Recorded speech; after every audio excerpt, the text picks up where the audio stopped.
There are albums made for the charts, albums made for the critics, and then there are albums made for one person, recorded quietly, tucked away as a gift, never meant for the world to hear. This is the story of one of those albums, and nearly 2 decades after it was first made, the world is finally getting to listen. Jason Mraz, the man behind I'm Yours, one of the most streamed songs in the history of Spotify, a 2-time Grammy winner and a member of the Songwriters Hall of Fame, has just announced his 9th studio album. And it isn't what anyone expected.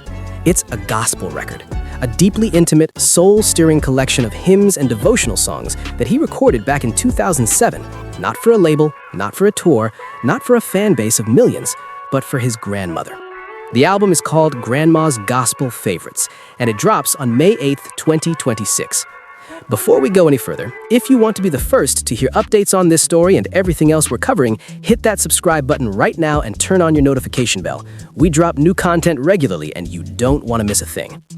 Now, let's go back to where this story really begins. Not in 2026, not even in 2007, but in a small, quiet corner of rural Virginia where young Jason Mraz grew up absorbing the sounds of gospel music inside the walls of his family's church. Long before he was selling out arenas or writing songs that would soundtrack millions of people's lives, he was just a kid, sitting in wooden pews, listening to hymns that spoke of grace, loss, redemption, and love.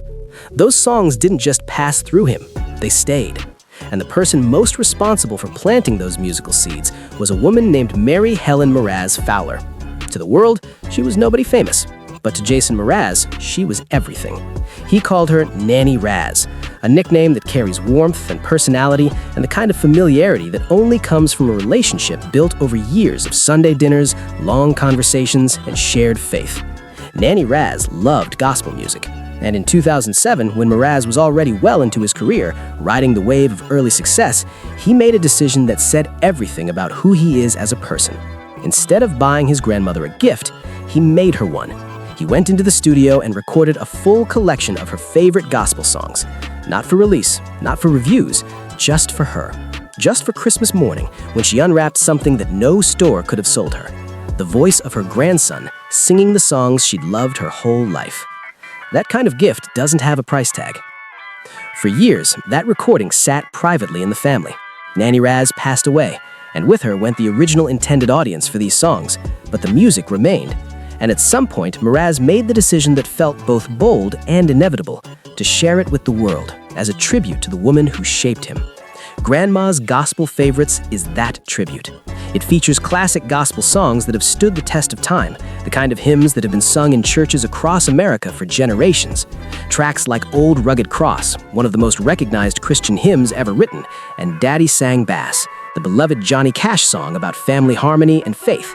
These aren't obscure selections.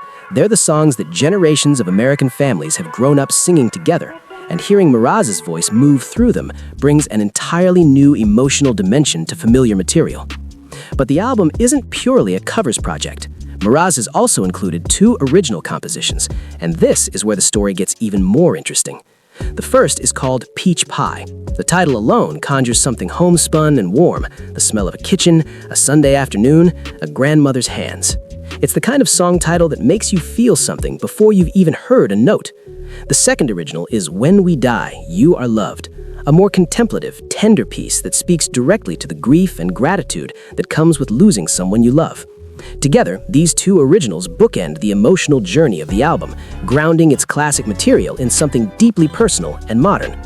What elevates Grandma's Gospel Favorites from a sentimental home recording into a fully realized artistic work is the quality of the people Mraz brought in to help him finish it.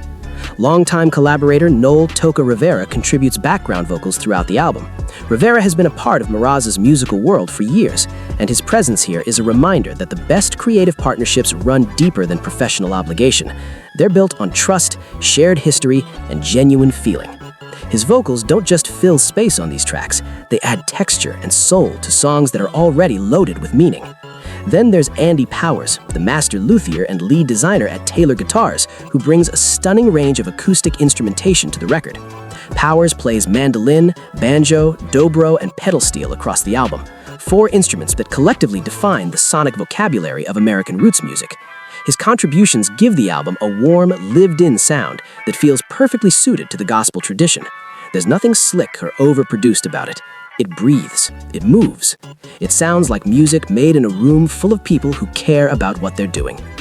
This combination, Mraz's voice, Rivera's harmonies, and Power's strings, creates something that honors the simplicity of the original home recording while elevating it into something that can stand proudly alongside the rest of Mraz's work. The timing of this release is not accidental. Grandma's Gospel Favorites arrives May 8th, 2026, just days before Mother's Day. That proximity is clearly intentional, and it adds yet another layer of emotional resonance to an already emotionally loaded project. This is an album about a grandmother, about family, about the music that gets passed down through generations like heirlooms. Releasing it in the days leading up to a holiday dedicated to honoring the women who shape our lives, that's not just good marketing, that's a statement, a gentle one. And the timing is part of a bigger moment for Mraz, because just 4 days after the album drops, he launches his East Coast Still Yours tour, kicking off on May 12th, 2026. For fans on the East Coast, there's a real chance of hearing some of this material performed live, and the thought of hearing Mraz sing gospel in a concert setting with the full story of the album now known to the audience is the kind of thing that turns a show into an experience. There's also something else happening in Mraz's world right now that's worth paying attention to. On April 27th, just weeks before the album release, a documentary called The Opener will screen in Los Angeles. The film centers on musician Philip Labes, who has spent years performing as an opening act on Mraz's tours. It's a story about life on the road, about what it means to exist on the edge of the spotlight, about dedication and craft, and the music industry's peculiar economics. Mraz's connection to the film reflects something larger about his character, a willingness to shine a light on the people around him, to celebrate the collaborators and opening acts and background players who rarely get their moment at the center of the story. It fits neatly into the larger picture of who Jason Mraz is. This is a man who, at the height of his commercial success, went home and recorded gospel music for his grandmother, who spent years building a working avocado farm in California as an act of environmental commitment, who writes songs about joy and wonder and human connection with a sincerity that somehow never tips into naivete. The documentary, the tour, the album, they're all pieces of the same portrait. Step back and look at the full sweep of Jason Mraz's career, and Grandma's Gospel Favorites starts to feel less like a detour and more like a destination he was always quietly moving towards. He broke through in the early 2000s with an acoustic, laid-back style that borrowed from pop, folk, and jazz, music that felt effortless but was crafted with real care. The Remedy, Wordplay, Lucky, and of course, I'm Yours. That song spent an astonishing 76 weeks on the Billboard Hot 100, a record at the time. 2 Grammy winners, a member of the Songwriters Hall of Fame. By any measure, a remarkable career. But what the fame and the accolades can sometimes obscure is where it all started, in rural Virginia, in a church, listening to gospel music with his grandmother. Grandma's Gospel Favorites is Mraz pulling back that curtain. It's him saying, before all of this, there was this. Before the arenas, there was the pew. Before the hits, there were hymns. And those hymns never really left. There's a lesson in this story that goes beyond music. The album that Mraz recorded in 2007 was made entirely out of love. There was no audience in mind, no commercial calculation, no PR strategy. It was a man using the greatest skill he had to make one person feel cherished. That impulse to create something personal, to offer it as an act of devotion, is one of the most human things there is. And the fact that this private recording has now found its way into the world nearly 2 decades later as a fully produced, beautifully realized album is a reminder that things made with real intention have a way of lasting. Nanny Razz may never have imagined that her Christmas gift would one day be heard by people around the world. But the love that went into making it, that was always going to outlast the moment it was given. Grandma's Gospel Favorites arrives May 8th, 2026. The East Coast Still Yours tour begins May 12th, 2026, and the opener documentary screens April 27th in Los Angeles.